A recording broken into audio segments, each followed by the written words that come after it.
Awesome. Thanks, Kirsten. So I know we have heard from Tiffany, principal consultant from CBEN this morning, just doing a 101 on competency-based education, diving into the quality framework. We heard from Jessica Mason from AIR in terms of the landscape of post-secondary implementation of CBE as it relates to their research. But I know specifically this is kind of where you really want to hear. You want to hear from people who are in the field doing this work, practitioners of this work. And so we're very excited to introduce and welcome Christy Amato from Sinclair Community College in Ohio. And I know she's going to cover a number of topics from CBE development to implementation, sustainability, cost considerations, support for faculty, students, you name it. And she's going to do this in segments. There's going to be lots of opportunity to ask questions and engage with her. Right now, we're at a pretty decent, smaller size of participants, not an overwhelming number that we usually see in some of our larger webinars. So we can really make this a really tailored discussion. All right, I'm going to stop my screen sharing and then turn it over to you, Christy.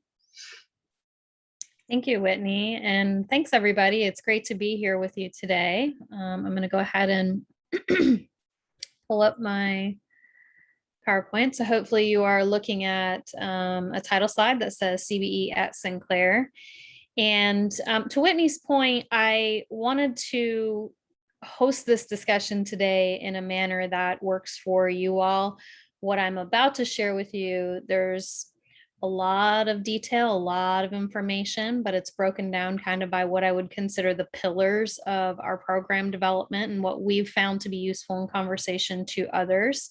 So my intention would be to share this slide deck with you. So as I move through the slides, I'll move relatively quickly so we can get to a point of discussion. Each time I present on one of these pillars, strategy and planning, curriculum development, delivery, and student support, I will kind of ask a series of guided questions. And again, I think this is what has been most helpful for us as we've developed and continued to develop and learn our lessons over the years. And I'll anchor that with some of the program considerations we've made as an institution and share with you why we've made those decisions. And hopefully that will help you in how you want to think about competency-based education. So I think all good discussions around this start with program strategy and planning, kind of the getting started. What are the big considerations to be made prior to starting a program? I don't think we have to spend too much time here because I bet you probably spent some time talking about this earlier this morning. But when we talk to our own faculty who may be new to competency-based development, we kind of present it through this changing paradigm around mindset and away from the credit hour and toward demonstration of competencies, away from the traditional focus on teaching and more on learning styles and how learning is absorbed and demonstrated by the learners. And that, of course, in traditional models or a traditional mindset, time is a constant and learning is a variable. We're going to go at a particular pace no matter where the learners are at in the classroom. And of course, that's flipped when you change the mindset around teaching and learning, where time is variable and it's learning that is constant. When we work with our faculty or even other institutions who come to us and ask us what are some big considerations with competency-based education, I really think it boils down in terms of the classroom to these 7 things, which have lots of really wide ripple impacts into things beyond the classroom, like financial aid, registrar, student information systems, things like that. But it really is about these 7 key areas. And so when we talk to our faculty or others about this, we kind of compare traditional online to CBE to give them an anchor point as to what you might expect in a traditional online program versus what you might expect in a CBE program. And so no surprises here, probably. It's about looking at curriculum differently. So rather than arranging in a weekly structure, now we have to shuffle the course material in a different manner. And often it's bundled into units instead of topics. There's no reference to weeks typically in a CBE class. There are going to be differences in assessment.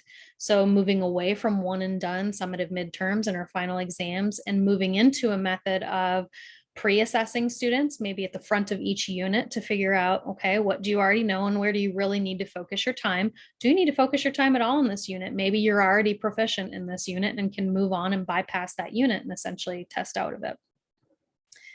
One of the bigger ones that's it takes a longer time and is more of a culture piece is moving away from the way instruction is designed in a traditional classroom versus a CBE classroom, because once you start to tinker with these other pieces like curriculum, assessment, pacing, time, of course, instruction becomes more customized to individual students.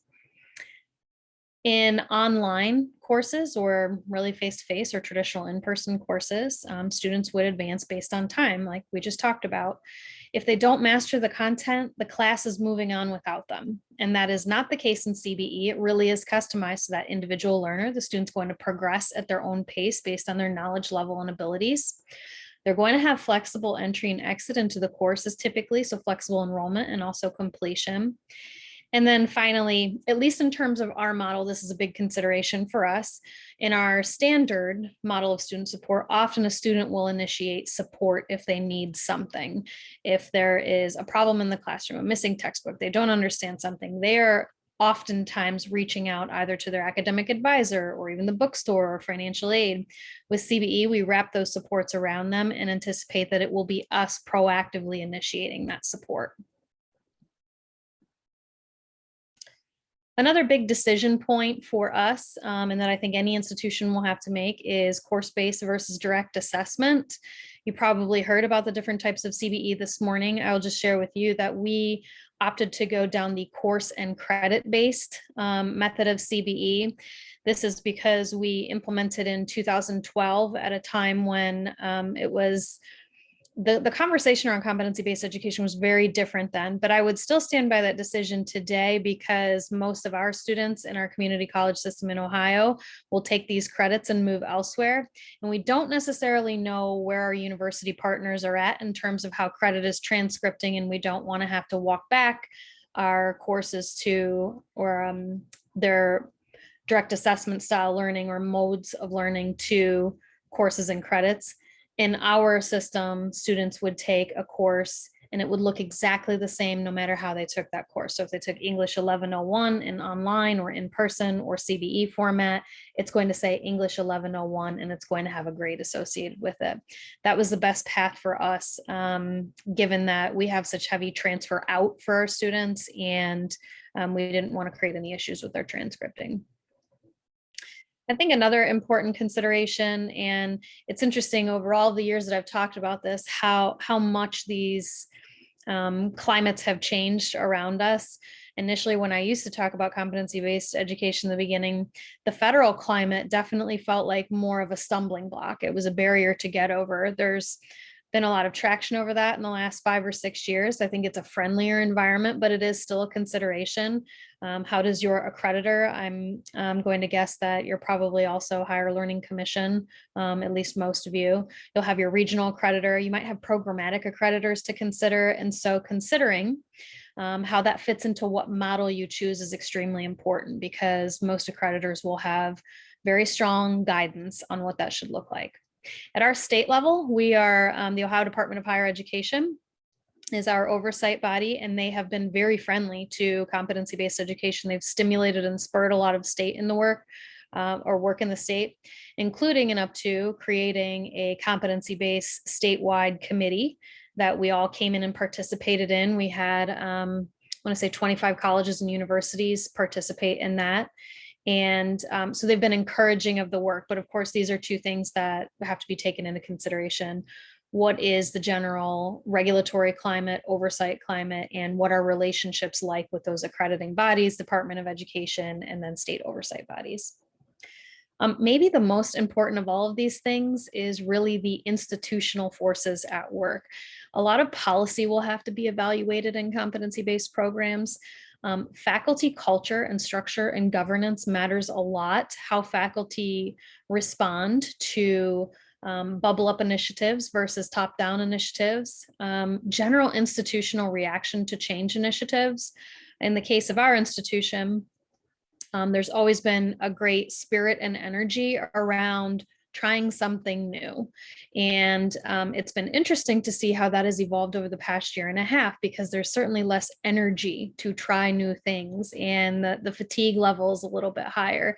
And so I think knowing where everybody is at in the institution and having those conversations early on, how are people feeling? How do faculty and staff generally react to change initiatives? And knowing what your institutional why is going to be in advance, so that you can answer those questions that are going to come. Why do we have to do this? Why now? What's the purpose of this? Who are we trying to serve? That makes those types of conversations a little less complex in my experience. Another important consideration are the costs associated with developing a program. So of course, there's the cost of developing the program, and then there's the tuition model that will be associated with it. I can only tell you what we did and what has worked well for us. We did not change our tuition model. Students are charged the same tuition regardless of the mode of instruction. Here again, it goes back to our approach as a community college, understanding that the students who come to us, we want the simplest representation of our program to them. We want them to have transcripts that work for them, and we want them to understand their tuition structure. So we opted to change no tuition structures based on our CBE program, but that is an individual decision by institution. There's also the cost of development. The cost of development can be very high if the project is large and aggressive and created as almost a standalone project to develop competency-based education programs and courses. I think something that worked well for us is that when we started to develop CBE courses and programs, we did have a grant to do that, but we only had a 3-year grant and a time clock to wind down on, okay, how are we going to do this in a sustainable manner when there aren't extra dollars attached to it? Something that was very effective for us was rolling development into our existing development structures at Sinclair. So today, when faculty come to our e-learning division to develop courses, CBE is just one among the many modes that they may develop with us. It's no different from them coming to us to develop an online course or a blended course or a dual enrollment high school course. It is just one of the suite of options that faculty have available to them. So it's not a standalone, it is absorbed into the general online or e-learning operation of our college. To give you just a little bit of an overview now, moving kind of from the big decision points around strategy and planning to Sinclair specifically, how we engage some of those decisions and what our program looks like. For reference, we do have a centralized e-learning division that handles all of the development for any e-learning enabled mode of instruction. We have 5 departments within e-learning, a little over 40 staff. Those departments are instructional design, learning technologies, flexible learning, innovation and strategy, and compliance. And each of them has a different piece of the puzzle when it comes to either online or competency-based development. And I think you'll see that play out as we go through the different pillars of our CBE program. Our CBE model generally looks like this. We start with an assessment of the program itself and try to determine, is this a program that leads to licensure or employment in the region? We tend to favor those programs because we like career programs for CBE, where we know that the student may be getting a short-term certificate, a 1-year certificate, or a 2-year degree and going immediately into the workforce. That does help us in terms of finding the employers who like these programs and will partner with us, and we can then go into program development. From there, we develop master courses, which I'll talk a little bit more about in just a few minutes. We develop out the delivery logistics, and I'm also going to talk a little bit about that because when you have flexible entry and exit, that tends to be a little more complex than creating standard 12 or 16-week or even 8-week terms. And then finally, we make consideration for specialized learner support in competency-based programs. So there isn't just a faculty member, there is always an academic success coach assigned to each of our students or our CBE courses. And that process would not be possible without using data from our LMS to figure out how those students are doing and using that to guide and inform that process. So that is our model in a nutshell. As of today, we have 13 CBE programs. It's a range of 2-year associate degree programs down to short-term credentials or even one single courses that lead to an industry certification, for example, but in terms of credentialed programs, we have 13 programs. We have more than 70 courses in CBE format. Our program allows for nearly continuous enrollment and completion within the confines of our 16-week semester. That was another decision we made in going with Coursebased, was to kind of anchor it around our 16-week semester, because our students do mix and match their CBE courses with other modes of courses. I mentioned before that we use specialized data-driven academic and career coaching from admissions to graduation for those students. And our CBE programs were the first at our college to deploy the use of faculty coach partnership inside the classroom. So both faculty and success coach are actually assigned on the roster of the classroom. And that was a big leap for us, because it's a very different look and feel from our traditional online programs in which the faculty member is the only one inside that classroom. So that necessitated a lot of conversation, a lot of dialogue, and it has turned out to be one of the most successful elements of the program. Our students, it's actually more than 4,000 students that have taken CBE courses and programs at Sinclair. Just to give you some general additional ideas on who's in this program and how they're doing, 64% of CBE students are adult learners. That is not through any effort of ours to recruit adult learners, though we built this program with them in mind. We don't recruit specifically to adult learners. It is really any student who meets the eligibility criteria. They can participate in our CBE courses. 30% of our program identify as minority students, which is higher than the average that we have at our college in general. The average time to completion in courses is 25% faster than a traditional semester. This is particularly notable because when I talk about who we built the program for, we thought we were building the program for adult learners who were incumbent workers who quickly needed to credential. And what we found is that we've got about an even split in these programs between those students we thought were going to come to the program and then everybody else. The reality is that lots of students just need the flexibility of CBE, and they may not be there to accelerate. They're there because they need the flexibility of this program. And so it's really remarkable then that even those that don't have the express intention of accelerating on the whole tend to accelerate faster than traditional programs. I see a question in the chat about examples of continuous enrollment in a 16-week semester. I do have a couple slides on that in the delivery section. I'm really happy to share that with you. That is, to be frank, one of the absolute messiest parts of offering CBE. When you have legacy systems, for us, we're a colleague school, and we use Desire to Learn as our learning management system, and getting those things to connect in a very flexible and agile manner is not the easiest part of all of this. In terms of outcomes, students do credential at higher rates than non-CBE students in the same programs. And of particular note to us, came as a bit of a surprise, is that CBE students are 10 times as likely to take an internship as traditional students, and the internship to higher rates in the CBE program are 90%. What we realized along the way is that we can probably largely credit this to the academic success coach sitting in the course with the student. They're initiating earlier conversations about things like internships or field experience, and students are more likely to leap and make the planning, engage the planning that's necessary to get a good internship when they have someone guiding them on that pathway in a very targeted manner. So as I come to the end of the strategy and planning section, just a couple considerations that I think are really important that we've learned from our own experience.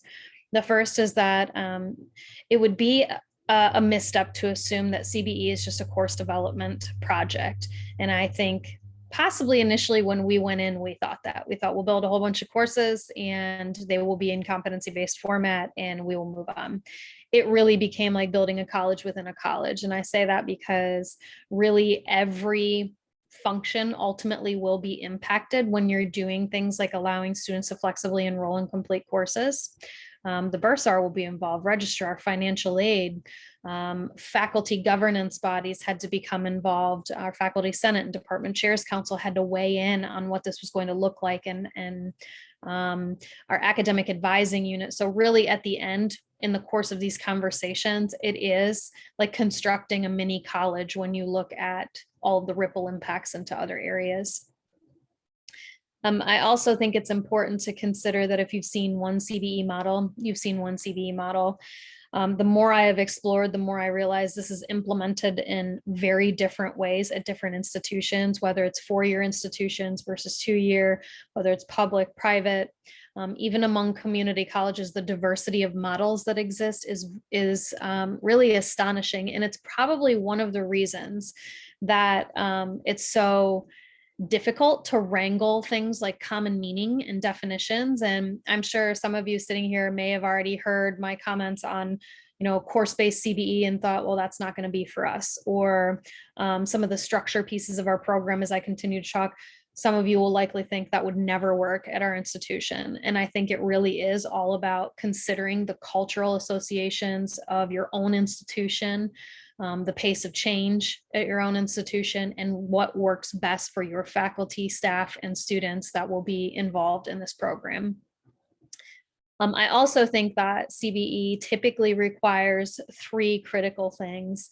The first is executive sponsorship. There has to be someone at the top who says this is an important priority for the college, and above all the other white noise of competing priorities, we need to focus time and effort on this. And that person is also likely to be the one who will open up resource to engage this type of project. But beyond that, you also need a champion. So a person who is going to kind of work in the trenches, put out the fires, connect key stakeholders. We've had various stumbling blocks along the way. I mentioned that our program was the first to put coaches inside our LMS and partner them with faculty. At the very beginning of this, that was a radical and very controversial approach, and it landed with some formal complaints that made their way through our faculty governance bodies. Faculty, by and large, did not understand what the role of that person was in their classroom, why they had to have a coach in their classroom. And without that champion who was responding to that, sitting parties down and having some dialogue and saying, well, here's the purpose of the coach. Teaching is teaching, but here's what the coach does. Elements of CBE are very hard to kind of knit together and keep the stability of the program moving along without that person involved in making those very direct efforts. And finally, probably the most important thing is faculty buy-in. There have to be faculty who are willing to try something different, likely fail the first time they do it. It is very difficult to teach in this manner. And there are lots of lessons learned for the faculty developer who will be creating the courses, and also the faculty that will be teaching the courses. And it really does take a special person and a different mindset to try this and be willing to report back, okay, I tried this, here's what worked, here's what didn't work, and here's what we're going to do next time around to make it better. So I think those are really three key critical elements in any CBE program.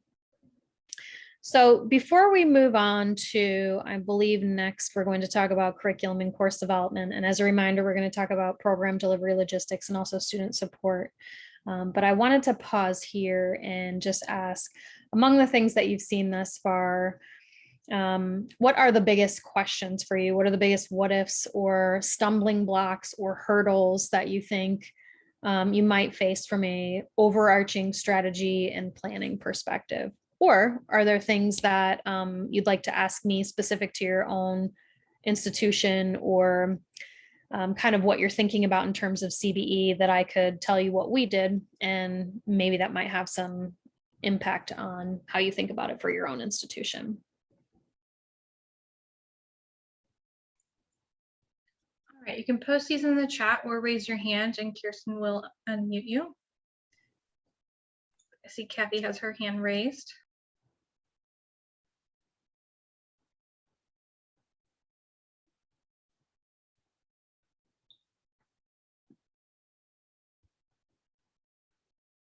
I see a question here. I will in the chat that I'll answer first. So the question is, have you found that CBE works better with some programs and disciplines over others? The short answer is yes, especially as a beginning point. I think we're at a point of comfort this many years in where I can maneuver around difficult and complex conversations and answer the questions that faculty and academic departments might have about CBE that I would not have been able to answer at the beginning. By that, I mean, our first 7 set of programs that we developed were around IT and business. Those were very well aligned to what we were trying to do. Those were faculty who essentially already kind of spoke our language about understanding or having program outcomes and learning outcomes that might be tied in particular to state level outcomes in those areas. We did not have those state outcomes or program outcomes as clearly linked in areas like the liberal arts. So we struggled to get on board English, humanities, art. Now we do have some of those courses now. In fact, our art courses are among the most popular CBE courses that we have. But I would still recommend starting with a certificate in an area where there's a strong employment tie to the community. It's a career program that has great prospects for students coming right out of that program, whether it's a certificate or a degree. And you have faculty who already kind of live between both worlds and understand industry, and then can link that back to the academic programs and the development of competency-based programs. They seem to be more comfortable in that space, at least to start with. It looks to me like there's another question in the chat. Did your intuition start with programs or courses when developing CBE? So we developed programs to start with because it was a very natural alignment I mentioned in business and IT. In the latter years, I've shifted away from that. And what we've done instead is we've built CBE in as a natural part of the course development process so that we have conversations with every single faculty member that we develop with. And typically we get them to develop a CBE course as they maybe are coming in for a revision of an online course. We'll say, well, have you considered a blended course? Have you considered a CBE course? But I do think to begin with, in terms of being able to really look at outcomes of the program, finding a certificate program or a degree program where you can really track those students and their progress through the program, where you can link it back to employers and ask employers how it's going, seemed to be a more natural start for us. It got us off the starting blocks faster. I think there was a question from a participant. Yeah, Kathy, I think we unmuted you if you want to ask your question, or if you want us to read it, that's fine too. Yeah, so my question is in the chat. Can you talk about how you engaged various internal stakeholders in the process as you were developing your, air quotes, college within a college? And I'm specifically looking at, when did the registration department begin to engage, or financial aid, academic advising, curriculum management, et cetera? We engaged them immediately and at the start of the project. And I would advise it that a committee of those individuals do participate from the beginning. And one of the reasons why is in my experience, people are more likely to support what they helped build. And in our case, as it turned out, our initial offer to the registrar and to financial aid was, hey, we have this great idea that we're going to offer completely open-ended courses. We'd love for them to run 6 months, kind of like a WGU model. Students can start and finish at any time. And both the registrar and financial aid said, no, you're not going to do that. And here's why. And they gave us some really valid and legitimate feedback on why we should not construct the program in that manner. And it wasn't just a no answer. It was, I'm going to say no to what you propose, but here's what I would suggest you do instead. And what they suggested did actually work better for the structure of our college, for the way that students expect to register and participate in their classes. And also, they presented some things we hadn't considered about. We did not go with a cohort-based program where students have to come in and they have to agree to be CBE for anything. We allow students to mix and match modes. It is really, truly up to the student if they want to take CBE courses for their core. And if they want to take math in person or English online, they really have the ultimate choice to do that. So how we structured the program really had to be aligned with the way students take their other courses as well. It couldn't be so incompatible that students couldn't easily mix and match, if that makes sense. Mm-hmm.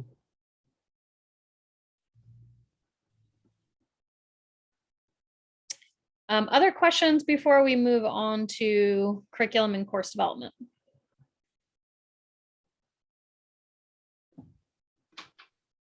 Okay.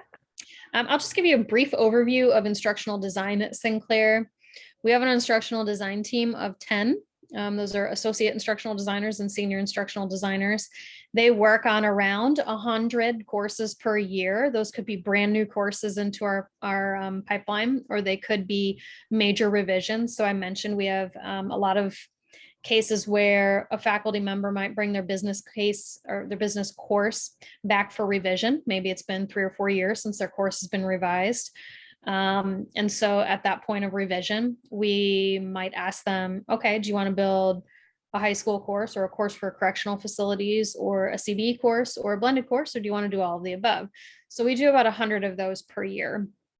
We do use templates for consistency, scalability, and student success. So all of our courses will always at least have the same structure to them, the same navigation pathways for students. That is a requirement of any course offered in eLearn or LMS. We use Quality Matters as our internal review method for all courses. And obviously we use web content accessibility guidelines and ensuring that the courses are accessible too. So those are kind of just the big benchmarks in terms of development. We also provide support for all of those courses. So when things break, when things go wrong, when faculty want to try something new, we support them after the course has been rolled out as well. So we also develop and provide all of the online, blended, in-person training and development opportunities for our faculty. So we don't just develop the courses, we support the courses and the faculty on the other side of that as well. I see a question in the chat. So do these 10 people make the courses or do the faculty make them? It's actually a team build. Our faculty work with us collaboratively. We compensate them outside of their teaching load to build the courses as subject matter experts, and our instructional designers work on the other side to help them assemble and put together that course. And in the process of them being compensated at the end of that process, the college owns the course. So we do not have individual ownership of courses. That was a critical component for us in being able to develop and offer CBE courses, is that the college needed to own the content to be able to rapidly scale and offer a number of those CBE courses and make sure they were always offered the same way to students, regardless of who taught the course. Another question, did you always have a bank of curriculum developers like this one, or was it a change with CBE? Here, curriculum development is decentralized and generally completed by faculty. We have always been a centralized e-learning division. And back in the early 2000s, we had the great debate over who would own the courses and who would develop the courses and what would be the standards expected in those courses. So at that time, it was agreed upon and implemented into the faculty handbook that no course can be offered at Sinclair in online, blended, or CBE format without going through the process of building that course with an instructional design team. Approximately how long does the creating process take? We used to do what I would consider static 6-month cycles of development. We've actually changed that in the last 2 years entirely. It is an entirely variable process. We could build a course in as little as 4 weeks, depending on what the requirements were, depending if faculty comes to the e-learning division, it's a lot of publisher content, let's say, or if it's a creative brand new build that is built from concept and ground up, it could take 6 months. So it's a highly variable time frame, just depending on how much work goes into that course. This right here is our e-course master model. So I mentioned the college owns the content. The key to this is the work that's done in that dev shell on the left side of this visual here. This is where all of the creation happens. It's developed again by the faculty member and the instructional design team. And it's basically, to simplify everything that you see here, it is put into what we call master courses. So there could be an online master, a CBE master, a hybrid or blended master. And we do also create classroom masters upon request for faculty who like to supplement in-person instruction. But basically that master course becomes the course by which all other teaching courses are pulled from. So when you teach in CBE or blended or online, you have to pull from that master and you have to use the content that exists in that master. So in this way, it also ensures that we are seamlessly aligned between all of those eLearn enabled modes of instruction. What we don't want is to have 25, 50, 75 different versions of the same course out there, which is especially important, again, when you're trying to track CBE outcomes and figure out what's working well for your students, what's not working well. In terms of course development, this is just a table that we use. I thought I'd share it, and I'm happy to send any of this to you for further review. I don't think we need to go over it at length here. We use this when we work with our faculty and we talk about different modes. And there's actually more than this, but I simplified it down to kind of our 4 main modes of instruction. So in classroom, online, hybrid, and CBE. And so what we walk them through when they come to us and work with us for the first time is, what do the course materials and activities look like by each different mode? How are assessments developed and engaged in each mode? What are the educational technologies that they can assume they will interact with in that mode? And then what is the delivery time frame? So how do students actually take these courses, and thus what should we expect that we're going to build a course for? Is it a 6-week course? Is it a flexible course? Is it a full semester course? So we just kind of use this as a way to anchor the conversation around what the expectations might be based on the different delivery modes to students. The next couple of slides, I'm just going to run you through pretty quickly. They are consideration questions. Again, they're probably easier for you to take away to your institution and think about in terms of development, but this is what we've found to be really important in the development process. And what we say to faculty is, regardless of delivery mode, our course development starts with the objectives. What do the students need to know? When you start at that level, it is easier to communicate with faculty how really any mode combines. They all really serve the same end goal, which is, what do the students need to know?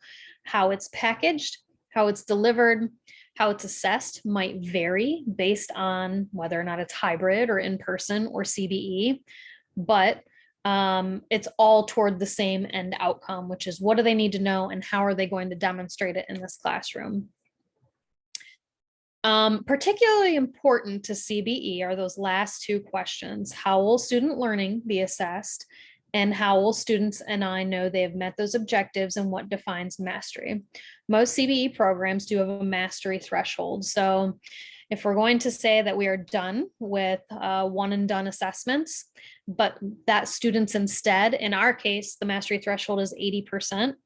Students need to maintain an 80%, and that's on every piece of homework, every lab, every assessment, the final exam. That is the passing standard.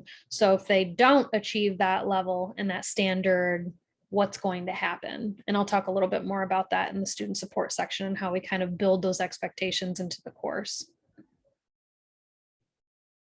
Another important thing for consideration is the options for course structure. Topics have always been a popular way for us at Sinclair, or a popular way for our faculty to develop kind of a singular layout of content to meet those objectives we just talked about. So in week 1, the topic is this, and we do this. In week 2, the topic is X, and we do this. We encourage our faculty, when working with CBE, to consider unit-based structure. So grouping together different topics in a way that makes more sense by content and with less regard for weeks of the semester. So a good example is our business information systems courses. If you look at our standard intro level BIS course, it typically in an online format does have that 16-week structure with 14 topics, a midterm and a final. In rebuilding it as a CBE course, instead we looked at it as a unit on Word, a unit on Excel, a unit on PowerPoint, and a unit on Access.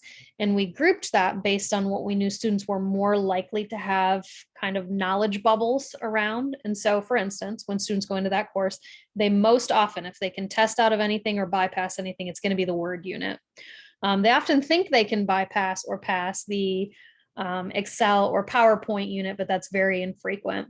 But it does allow them then to say, okay, I'm already proficient in Word. I don't need to spend any more time there. Now I get to move on to those other 3 units within the course.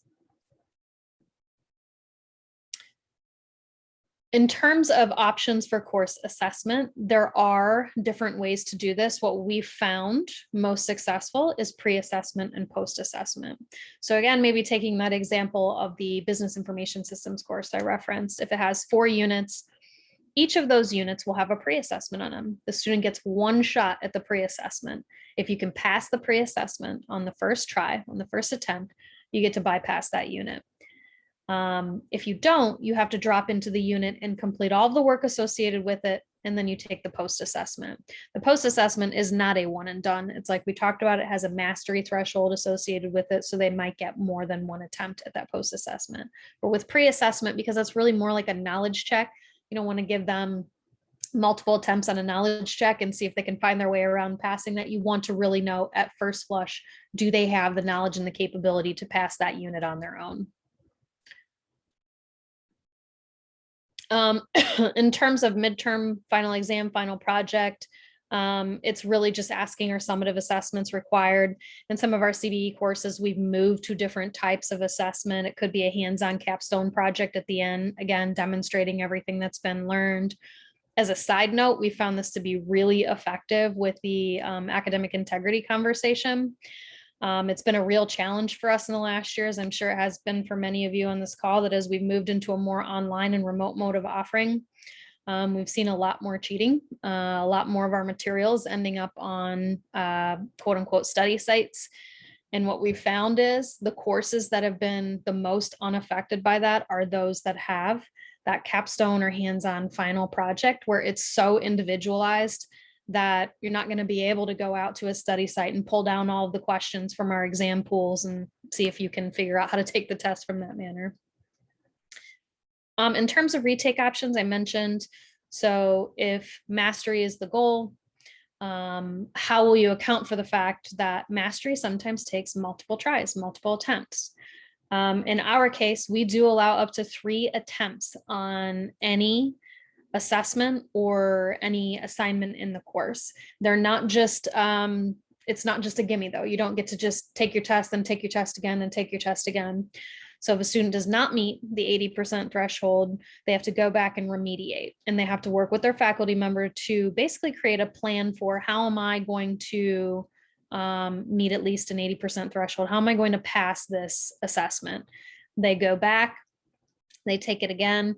If they get a 3rd attempt, they are aware that it is their final attempt. And if they can't meet the 80% threshold, they are essentially put into an opt-out group, and they are not allowed to complete the course as a CBE course. It transitions to just a traditional online course where 1 attempt, you get the grade that you get. The reason that we do this is you do want to create a spirit of learning for mastery, but you don't want to create limitless attempts at the same material over and over and over again, because it leads to a cycle of just repetitively taking and doing things over and over again with the student hoping for a different outcome.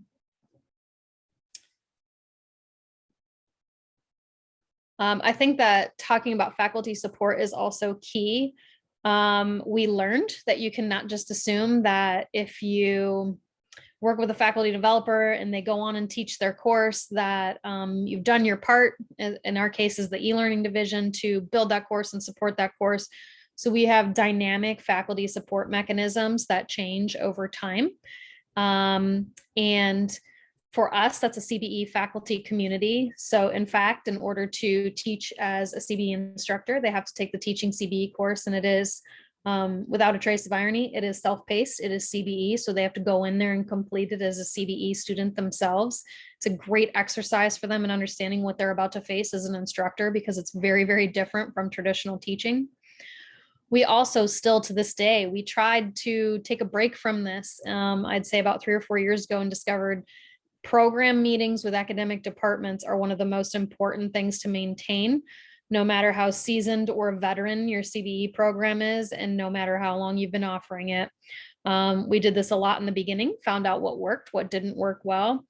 And then about 3 or 4 years in, we said, things are rolling smoothly. We're great. I don't think we need to do that anymore. We don't need to meet every single semester or quarter with our academic departments. And almost immediately within the time period that we stopped doing those meetings, stuff started to break down. There were miscommunications. There were new faculty that came on that didn't understand the program, didn't have the history with it. And so we actually implemented it again, and we continue to do it to this day. And those program meetings still to this day inform how we develop and refine the process of development and teaching. We also have drop-ins. So we essentially have staff that sit in open Zoom rooms during the week and also on weekends. And faculty can just pop in and ask a question if they don't understand something in their course or they need help. And then we have some self-serve tools, our e-learning division hub, and we have a self-guided tool called eLearn Helps. And those are kind of to get the faculty member to the right place, depending on what their question is. Maybe they need to talk to an instructional designer. Maybe they need to talk to a learning technologist or a media developer. So we try to help them find their way to the answer on their own and then get connected to the right person. And of course, we always offer one-on-one meetings with faculty as needed.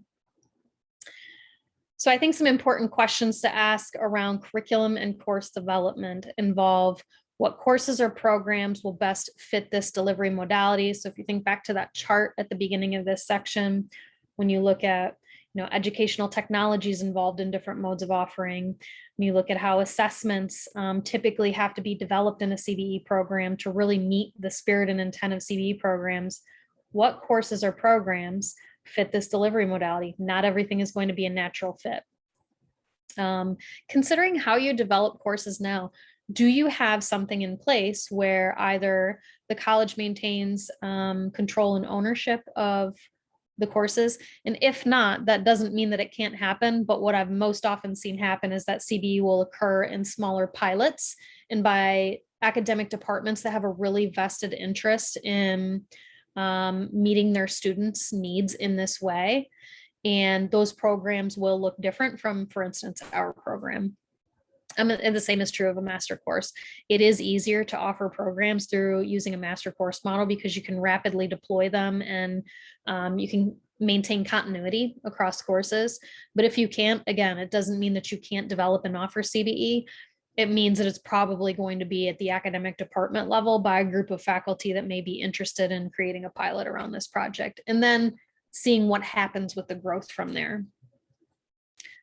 In terms of training and support, if we have learned anything, it is that you cannot push faculty into developing and teaching in this method. We don't do it to this day.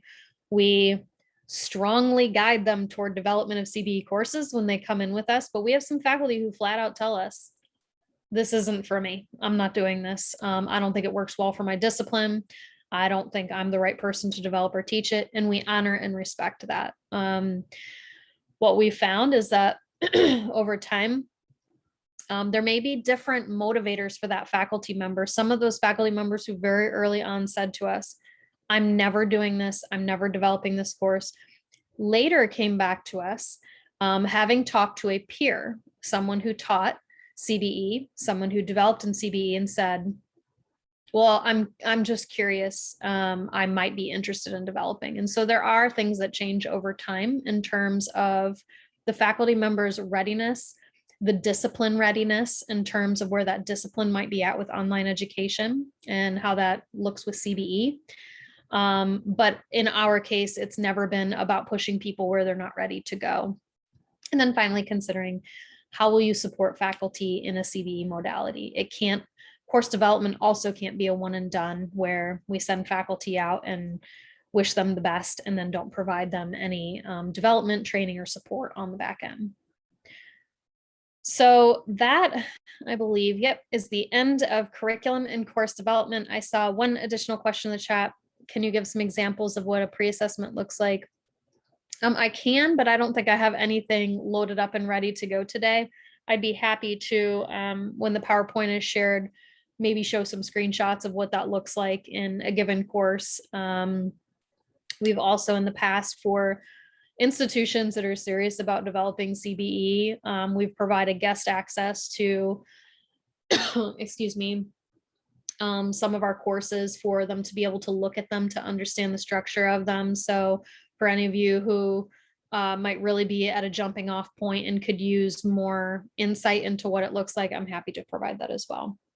But while we're in the curriculum and course development section, any questions? Does anything jump out at you as being particularly concerning or thorny for your institution? Or what else can I answer for you when you think about the actual building of courses? That would be helpful.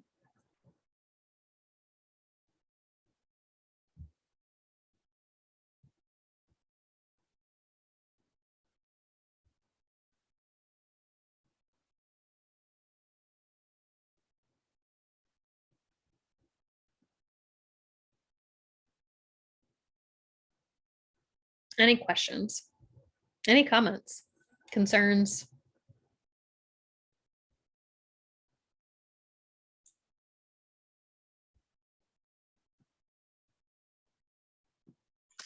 All right, it looks like someone raised their hand. Kirsten, you can unmute Jennifer.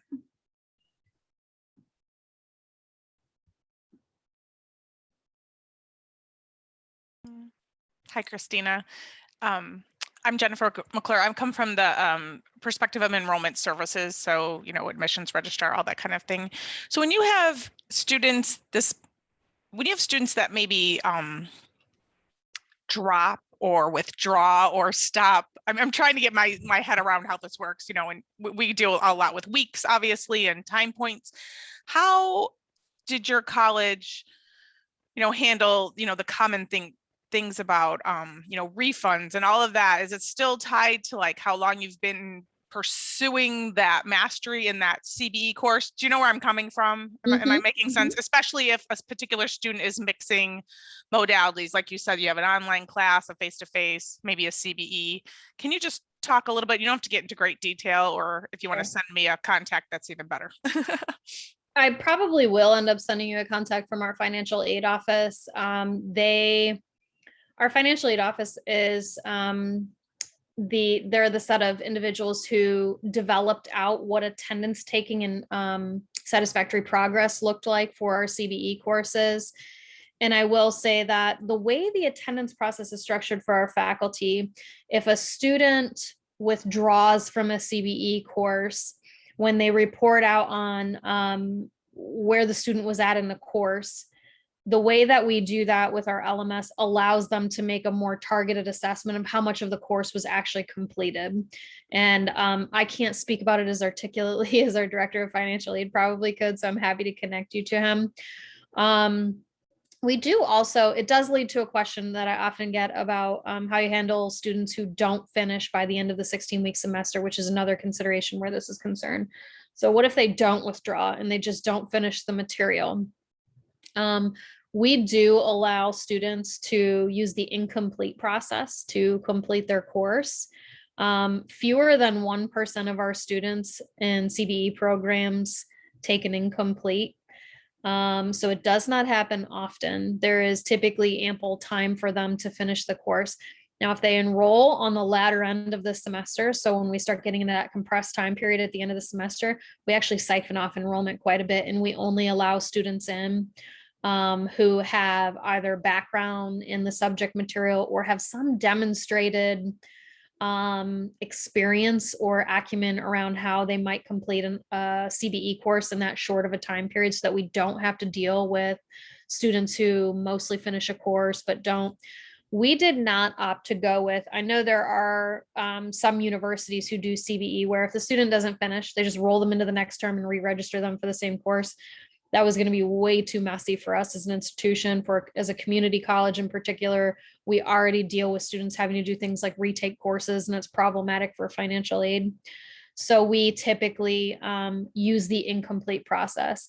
And I will say that our accreditor responded very positively to that. That was one of the things we had to spend the most amount of time on, is what are you doing with and for students who aren't doing well in this program? How do they off ramp from it? How do you protect them from not getting in over their head, taking 5 CBE courses that they can't possibly finish? And it was viewed as a positive approach by our accreditor to fold students into an existing process and policy rather than creating carve outs and special exemptions for CBE students. CBE students have the same right to incomplete that any other student on our campus has. And so we use that process, and it was a good lesson for us to where possible, don't create additional complicated scaffolding when it doesn't need to exist. Use what you have already. And so that's how we protect students who don't finish on time. They get an extra 30 days, just like any other student would in the incomplete process. But for better information and more targeted information, I'm happy to connect you to somebody in our financial aid office. Okay, I see a question here. We do not have instructional designers to help with course creation. It is generally up to the faculty. How would we go about getting this? If I'm reading the question correctly, I think you're asking how would you go about getting instructional design help or experience? I hope I'm interpreting that correctly. For us, it was an intentional effort. If we look back at the beginning of our e-learning division, one of the best proposals or cells that we had for bringing in instructional designers were that we made a proposal that there would be one instructional designer for each academic division, and they would be assigned to that division, and they would be on tap to help. And I'm talking early 2000s. And so anchoring the quality of the courses, the ability to produce more courses, and the ability to support faculty. What we've found, one of the biggest barriers to our faculty producing courses even today is that faculty are already overloaded with other things to do. They are teaching. Most of them do not take a reduction in their teaching load when they come to develop courses. And so providing that wraparound support has a value add to the faculty member as well. It doesn't only have to be the question of, do instructional designers, are they taking over the course development process? It really can be about supporting faculty and helping them and ensuring that they can have what they need to design courses while still maintaining what is most important to most of them, which is teaching in the classroom. There are also ad hoc services out there that I know other institutions have tapped as kind of a test to see how will instructional design services be received by faculty. So, there are third-party companies that you can connect to that they'll consult and build courses with faculty for you. And that might be a good tentative step as well in terms of testing whether or not the institution will support instructional design and whether or not faculty will support instructional design. I do have in the next section coming for the question on continuous enrollment. I have that coming next. And I think I've answered all of the questions. So before we move on to delivering CBE programs, any other questions on course design, course development?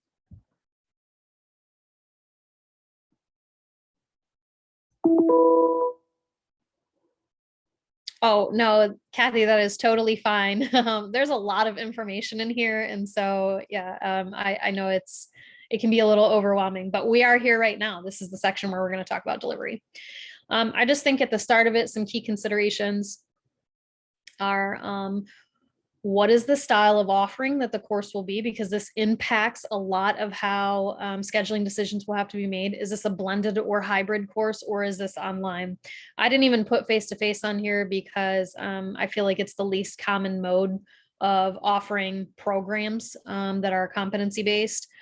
But we have offered blended and hybrid programs in the past that are CBE, and I will say they're exponentially more difficult and complex to pull off because you are having to do things like schedule lab space or classroom time around a group of students, none of whom are at the same pace. So I would say take caution unless it's something that naturally aligns itself to a blended model. Online CBE has always been easier for us to develop and deliver. In terms of flexible delivery, planning and implementation, when I mentioned putting a team together, this is the place where it's the most important, because if you want to do anything different than offer a standard semester or even a mini semester within your system, so 8-week short term, A term, B term, if you're looking to do anything more than that, it's going to require all of those stakeholders we talked about before. And I do want to talk a little bit in this section about the incorporation of prior learning assessment. PLA is kind of a standalone entity and how that integrates with CBE. So the question of hybrid versus online, I talked about this a little bit already. which is just, it is more complicated to offer a blended structured CBE program. And a key consideration for us then was how we would communicate in-person program requirements to students. For us, that involved communication through the syllabus and working with students at the beginning, saying, okay, we will have blocks of lab time every week. You can come in and you can visit the lab on Monday, Wednesday, Friday at these times. You need to communicate with your instructor before you come in so that your instructor can figure out where you're at in the course. But again, it just comes with all these different logistical considerations if you're going to have some sort of in-person element where students are not all operating at the same pace.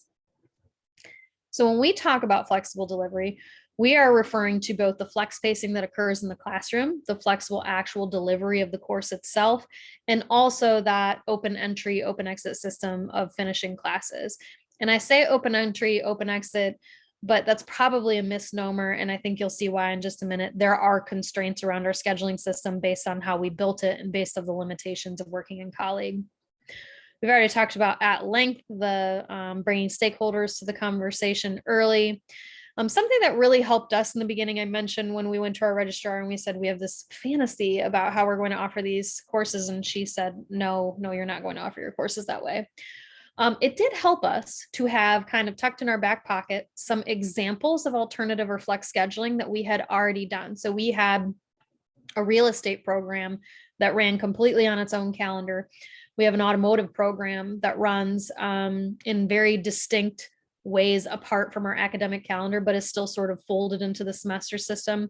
And we brought those to our registrar and our financial aid office and our bursar's office and said, we know we do something like this. Could you stretch just a little bit further and give us an even more flexible scheduling system? And so I think it does help to show people this has been done in some manner before. Could you help us envision something even more creative? The last thing I'd say before we leave the flexible delivery kind of overview is to remember to make decisions on transcripts. How will these courses be transcripted? I mentioned before that we opted to stick to our every course is the same on a transcript, regardless of how the student takes it. That may be different for you, just depending on how your transcripts are already structured, what the culture and expectation of your registrar's office is, how flexible your systems are, and I'm sure there are other considerations.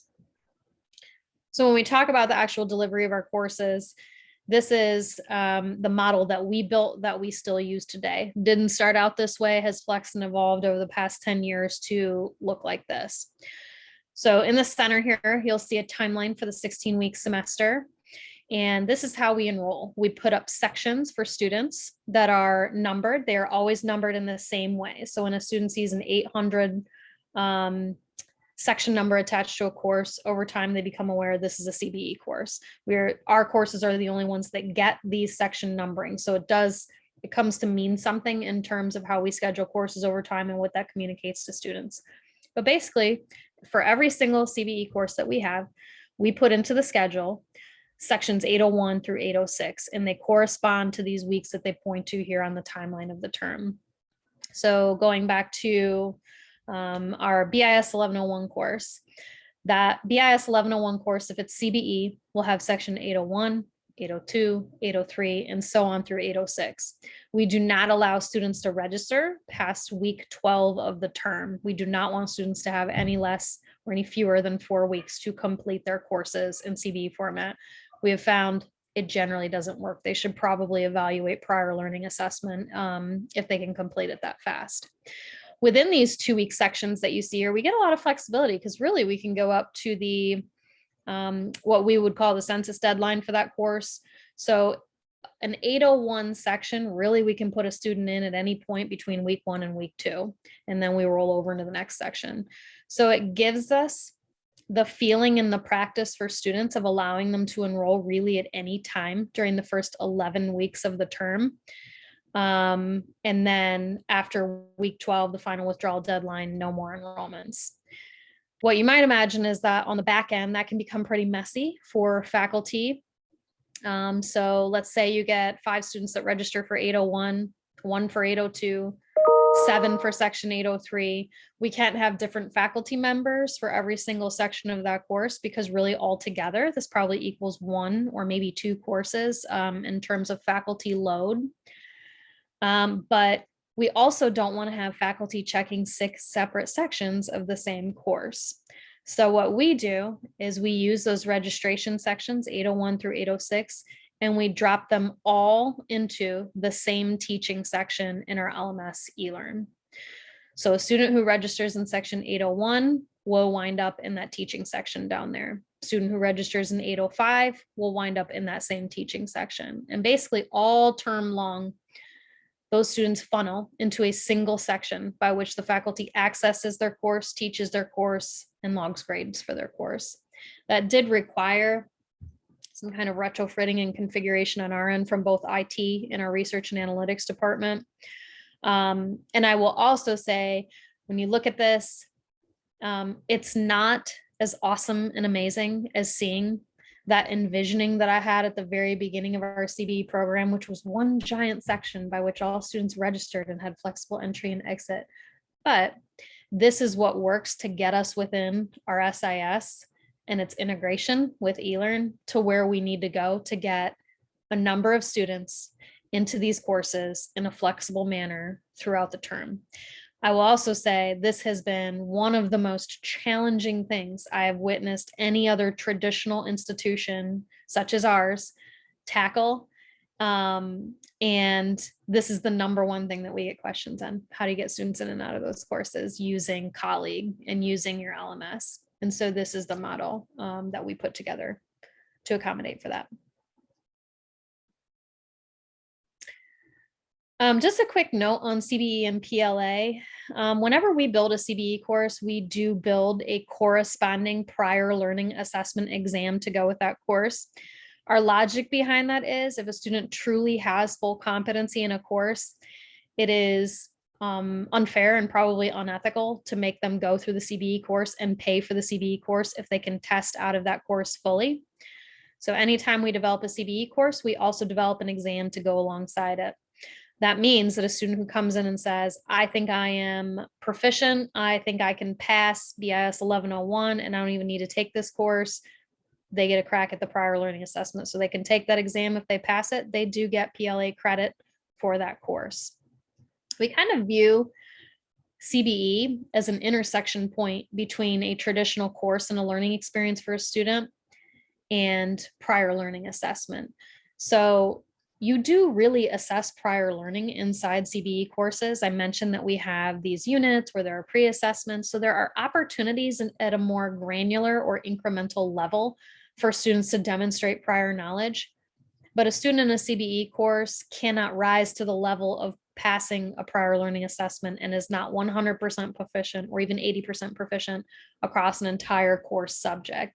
And so it's kind of a good in between for a student who has a little bit of experience, a little bit of knowledge, and doesn't want to spend all the time in a traditional course going over things they already know, but wants some option for a more accelerated pathway. So I think that's the end of the delivery section. We have just one more section, which is about student support. Do you have any questions or comments or just additional thoughts upon talking about things like the flexible pacing of a classroom, how PLA and CBE integrate together or do not, as the case may be, and creating flexible scheduling systems in an inflexible world of SIS limitations? Any questions or thoughts on that?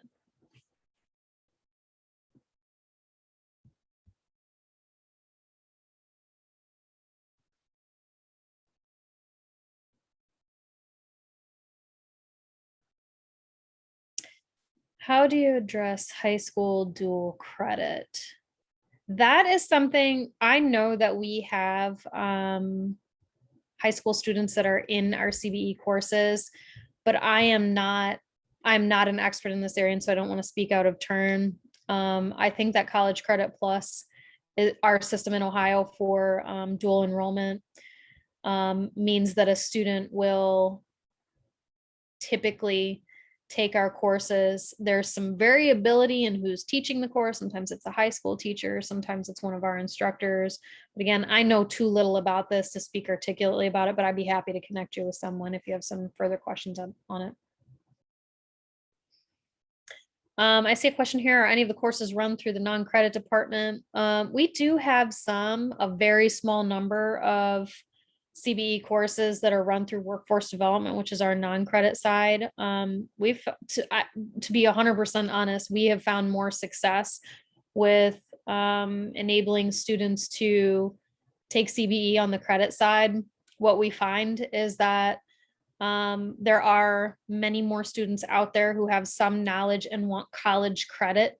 They want that credential, they want the piece of paper, and they want a faster way to get to it or a more flexible way to get to it. And so we've found higher interest on the credit side where students are concerned. But of course, that may be different at different institutions or with different considerations.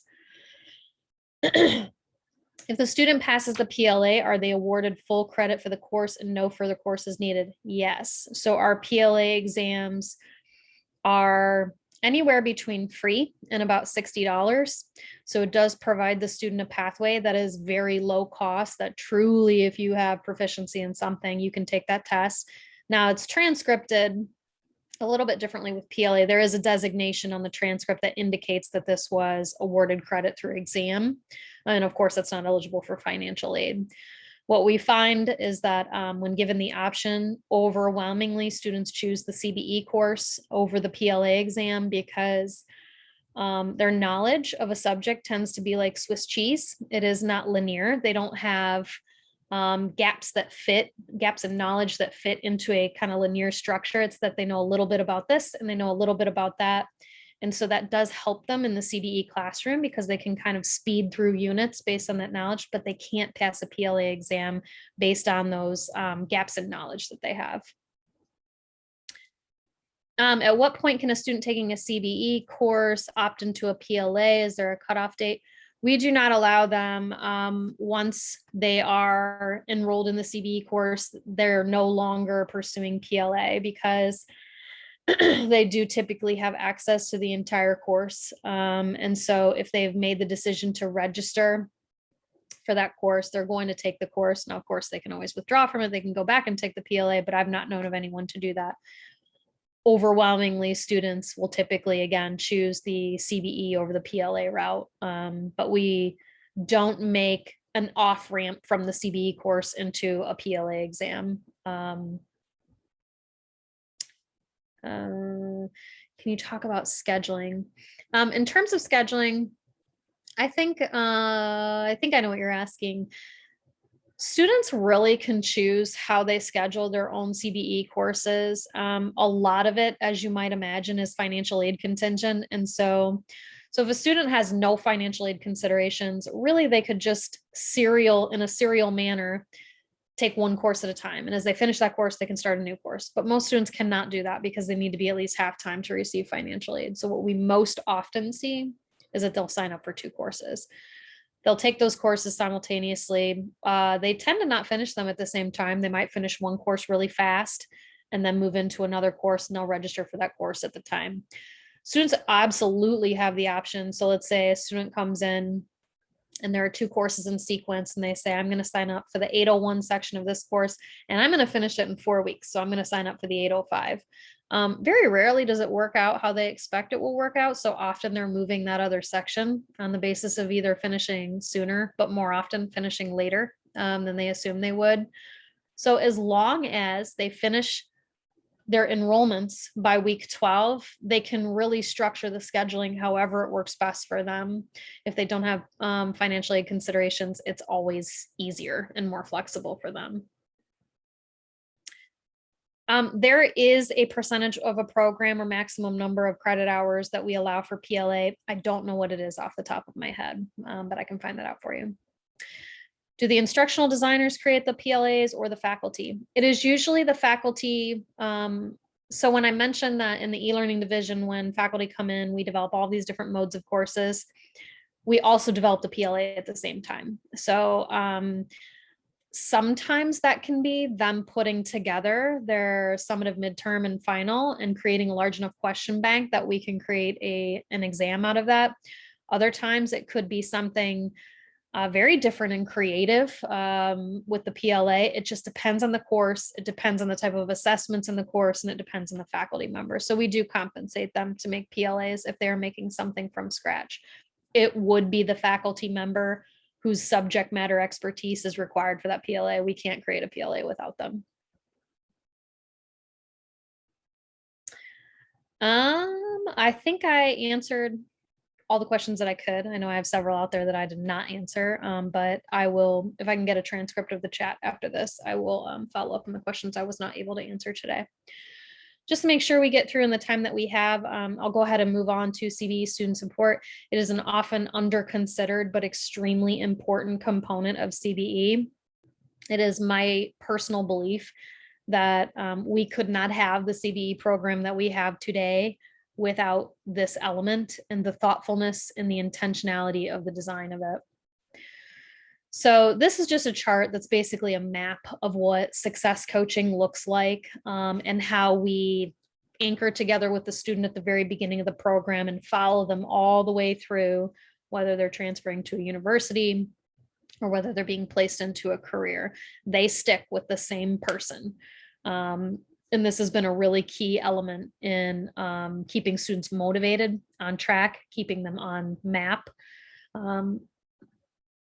They begin though with, I'm just going to cover several important things I think out of that map of student support. The first is orientation.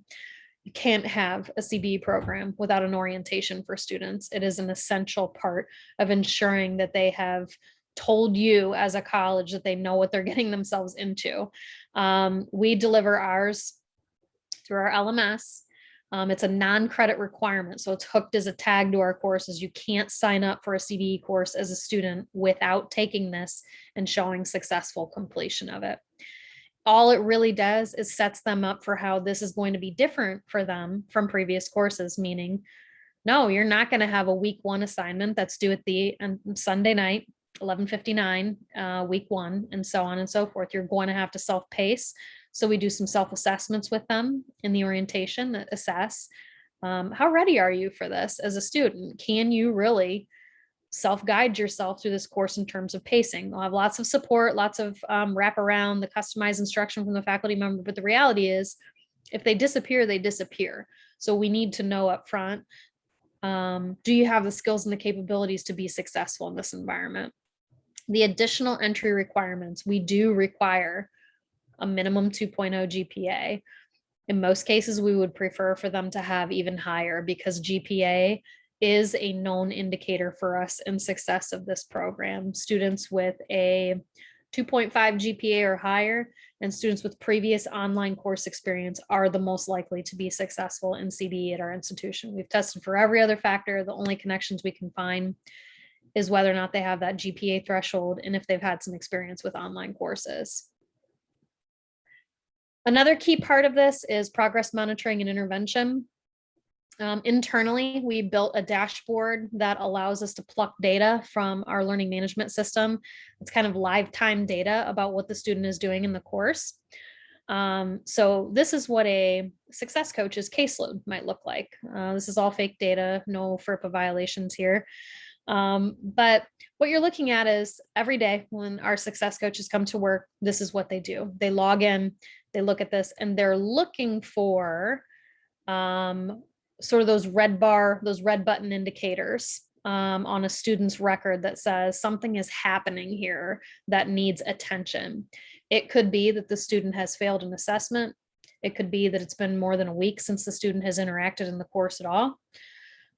It could be that they haven't hit a progress milestone. They haven't made 25% progress, and maybe there's only 4 weeks left in the course. But basically, this allows the coach to figure out, who do I need to talk to today? If a student is in the green or yellow, typically they don't need an intervention, and we allow those students to really set the pace of how we interact with them. Some of them like to have check-ins with their coaches anyways. If they're a green light and they don't want to talk to their coach at all, they get to have that too. The only reason they lose that ability to decide how they want to interact with their coach is if they're not doing what they should be doing in the classroom. So this is how coaches guide their work. Excuse me. Just some additional questions around student support that I think are really important for consideration. Who's going to own the task of student support? Will it be the traditional advising unit? For us, it is not. We have e-learning coaches. They tend to understand the environment the best of anybody on campus. They know and understand online and CBE students, so they work with us in our division. What will an orientation look like? It can be really simple to start with. Ours did not start in the LMS. We used to bring people in a room and talk to them about CBE, and we just kind of learned our lessons over the first year and built that into a very rudimentary orientation. And then we built that orientation into a more automated orientation that was attached to the student's records. So it doesn't have to be something really advanced to start with, but there does have to be some intentional preparation or readiness for the student to say, hey, this is a different environment. Are you ready for this? What kind of screening requirements should be required? Faculty generally like to weigh in on this. Our faculty today continued to provide us feedback. Even now they'll say, I think we need to reassess, this particular factor or this part of the orientation. I'm seeing a lot of students who aren't ready to do this, whatever that is. So I think continuing to have conversations around what are the requirements for entry? Is this program going to be for everyone? And if so, can you support everyone? Or do there need to be some basic entrance requirements? Will students self-enroll into CBE courses or require an advisor's signature? We used to have signatures for everything. When the program got larger, that's when we started to automate. So now if the student has below a 2.0, they're actually blocked from registration. If the student has not completed the CBE orientation, they're blocked from registration. But again, you can start with just signature-based entry. Dealing with disengaged and underperforming students is a really tough, it is a tough and constant part of CBE courses, especially over the last year and a half. Lots of people are feeling disengaged. It's been very hard to keep the motivation to do something like remain in a flex-paced, self-driven environment. And so having that kind of intervention structure that I talked about, we use our coaching dashboards to do that. But faculty and coaches often partner together to go in on interventions with the student, and they try different things to get them re-engaged in the classroom. And what current college processes need to be modified to accommodate the CBE student. And by that, just kind of going back to that earlier discussion we had about things like incompletes. Can you roll students who in CBE programs who might be having struggles with something or who need special consideration and attention into your existing policy structure so that you don't have to start from scratch and create all new policies and practices around CBE, except where absolutely necessary. I'm just going to go ahead and I think I've only got one slide on this, so I'll just wrap up and then we can talk about student support and any other thoughts. Thoughts on growth and sustainability. It probably seems kind of putting the cart in front of the horse to talk about growth and sustainability at the beginning of a program, but I do think building with this in mind is really important. So creating a mechanism to capture lessons learned and feedback from the beginning. Those committees that I talked about, having academic department meetings that are feedback loops that enrich the process of continuous improvement. They have to be in place or you lose people along the way, whether it's staff or faculty, if they don't like it and it's hard for them and then no one is listening to them when they're saying this isn't working, this part of the classroom isn't working, or your registration proposal isn't working, then they just generally disengage. Tracking program outcomes, everyone will always ask you, how do CBE students do? Are they doing better than other students? Are they doing worse than other students? Do they get jobs more often than other students? So finding a way to capture that information from the beginning, because you will constantly be asked as soon as you have a CBE program or set of courses. Creation of opportunities for review. We talked a little bit about that. Knowing who your students are and checking assumptions. That just goes back to what I mentioned at the beginning. We built this program for who we thought was going to come to it and found ourselves very surprised that CBE really can be for everyone. And there are going to be different student populations who are interested in it than who you may assume wants to take this program. And so creating space for them allows for a greater focus on equity and access into the institution. Sometimes students are just going to want a program that's more flexible. And so not assuming that you're only building it for incumbents who are accelerators or the superstar students, so to speak, who can speed through a program. And of course, not forgetting training for faculty and staff. This is very different from online education. And so I think it requires a different set of considerations, conversations, and development and training. So with that, wanted to see if you had any general questions on building student support, on success coaching, or just general thoughts on anything we've talked about today. And I'm going to pause to take a drink.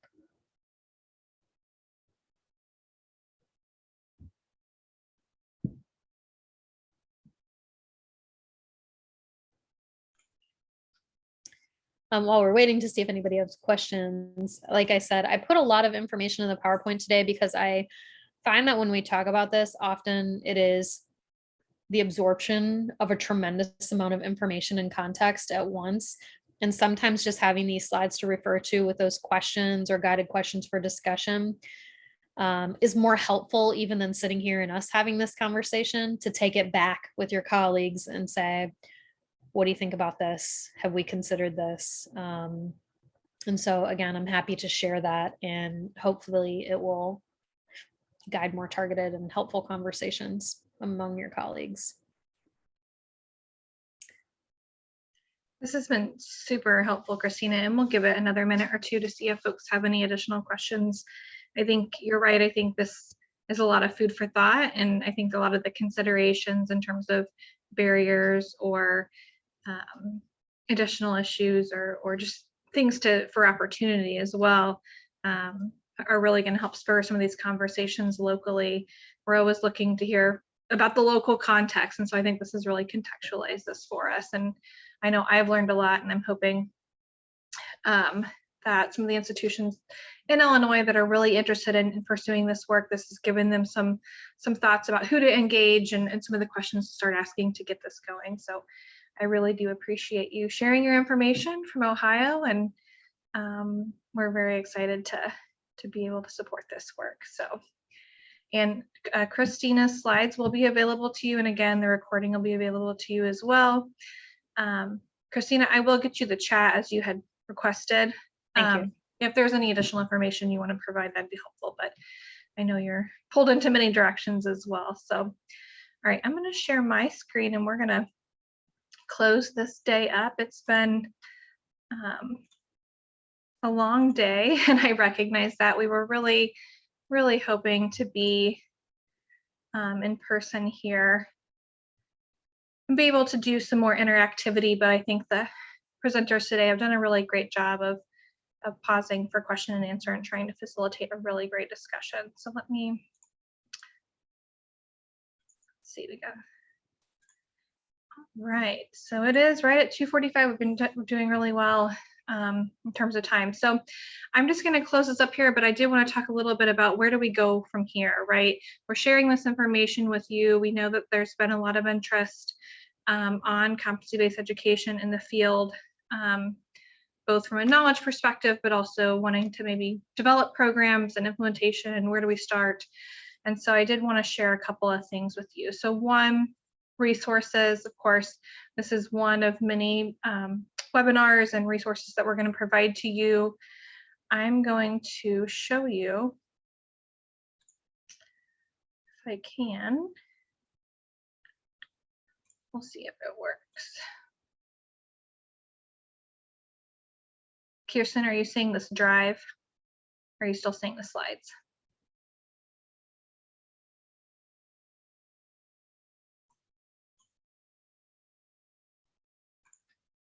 Drive. Okay, thank you. All right, so this link, which I will share out via our listservs as well as through this particular presentation, it'll be linked here too.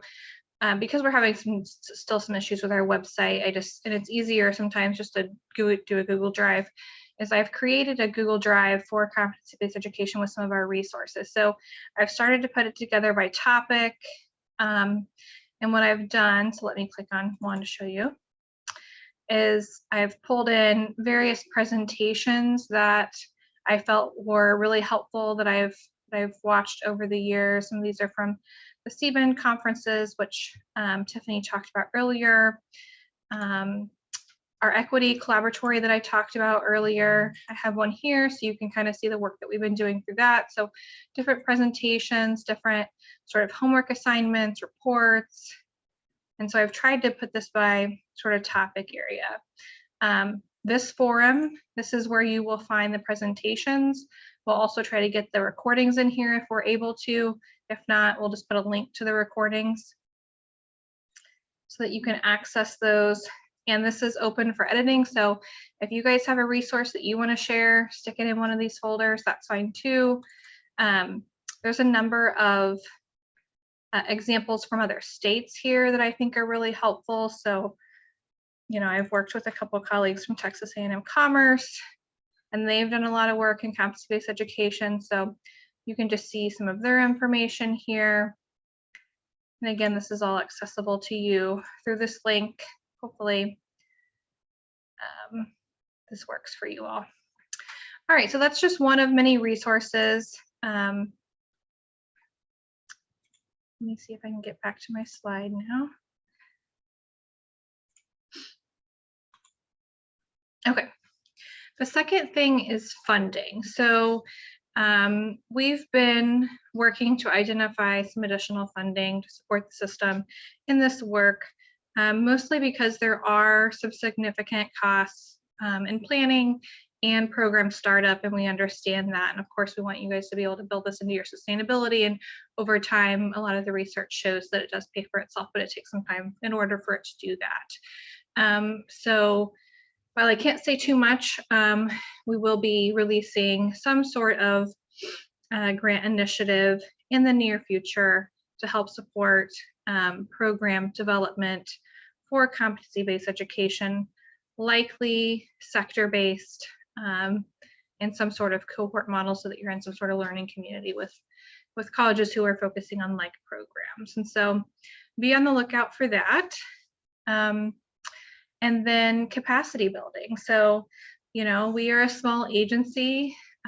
Marcus Brown, Deputy Director for Academic Affairs, has done work on this work. I have been engaging in this work, but we're only 2 people and we oversee lots of other things. And so we're trying to build capacity internally to support this work.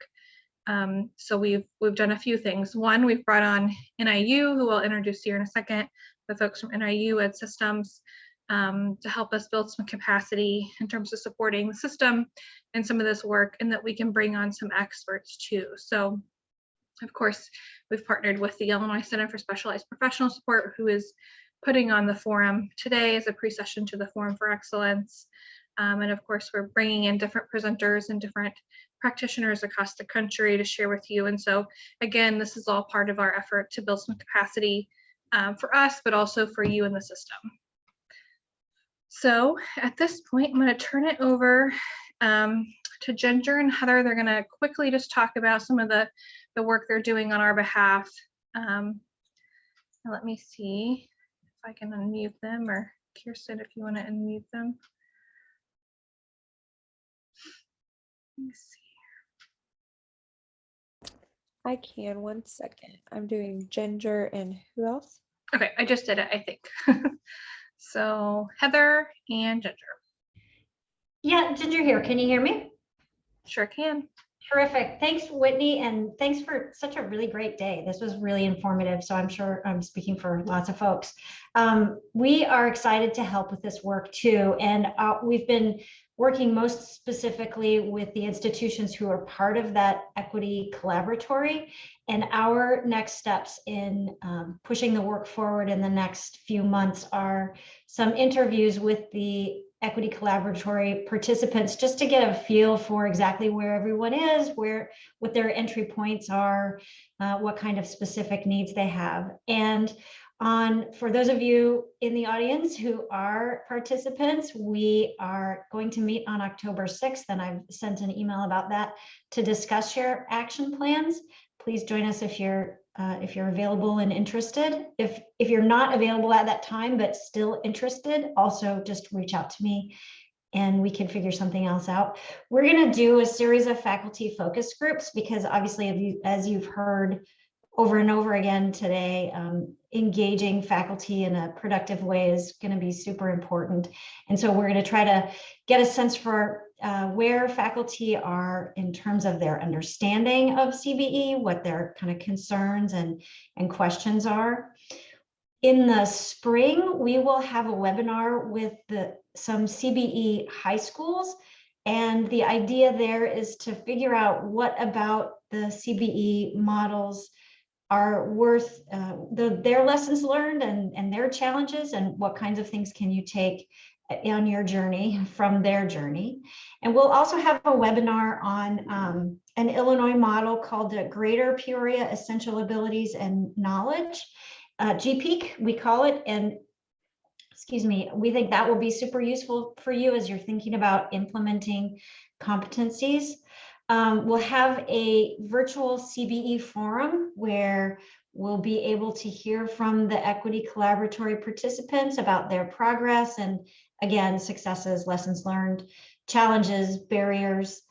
We are doing an analysis of the current regulatory context in Illinois, and we'll be able to send that out to you all, and maybe there may be places for advocacy there.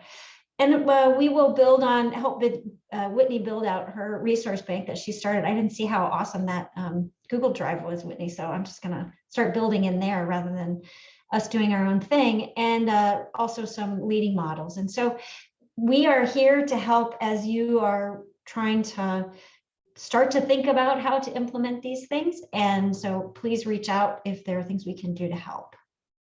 I'll stick my email in the chat too. Thanks.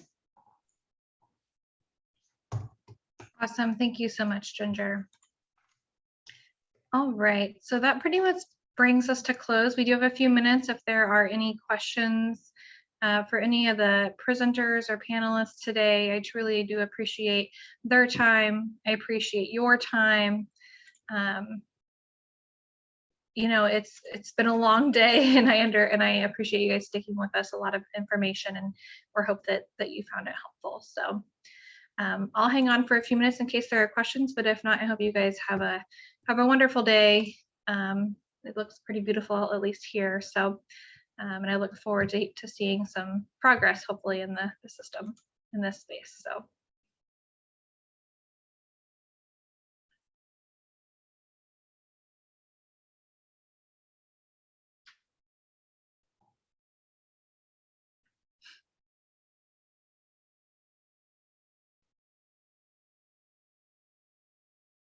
All right, Kirsten, I think you can pause the recording at this point.